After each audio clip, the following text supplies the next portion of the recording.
The restaurant buzzed with quiet conversations and clinking glasses, the kind of place where rich businessmen like to prove how important they were by talking just a little too loudly. But amid all the chatter and the sound of sizzling steaks, one woman moved gracefully between the tables, a young waitress named Ayla. Her uniform was spotless though old, her shoes slightly worn from double shifts, and her eyes carried the kind of strength that only comes from silent battles no one else ever sees. She worked at the Silver Leaf, a five-star restaurant downtown where tips were generous but respect was often in short supply.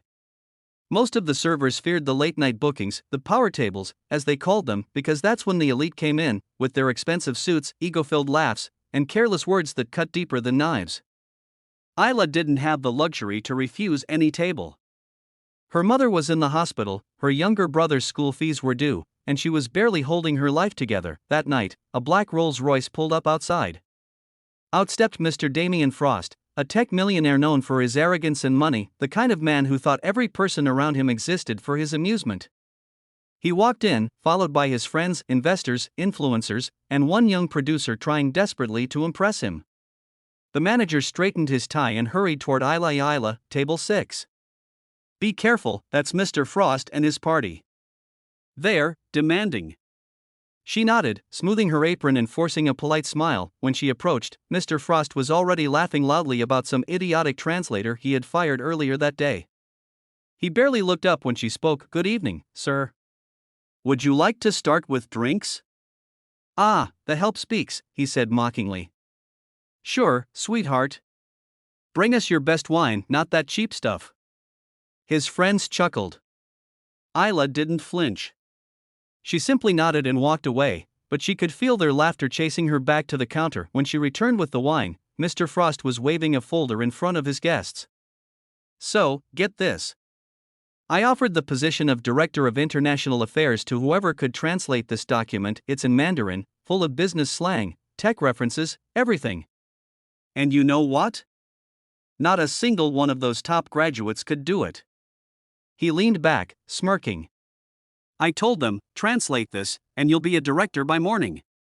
His laughter echoed again, then his eyes flicked toward Ayla as she carefully poured the wine.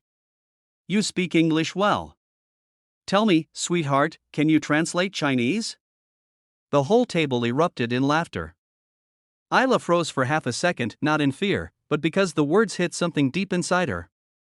Her father had been a translator before he passed away. He'd taught her Mandarin when she was still in high school.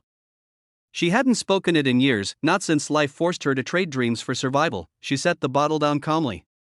"Actually, sir," she said softly, "I can." The laughter stopped. Mr. Frost raised an eyebrow, clearly amused. "You? A waitress? All right, sweetheart. Translate this."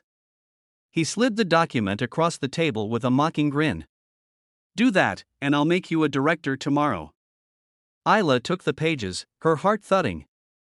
The text was dense, technical, full of idioms and cross-industry jargon, the kind of translation only someone deeply fluent could handle. She read silently for a moment, and then, with perfect pronunciation, she began to translate line by line in fluent Mandarin, then back to English, explaining the meaning behind each cultural nuance. The table fell silent, every word from her mouth was confident, precise, and powerful. Even Mr. Frost leaned forward, his grin fading. When she reached the end, she looked him directly in the eyes and said quietly, "It's not just about money or status, sir. Understanding another language means understanding another world. Maybe that's something your directors were missing." For a few seconds, no one spoke.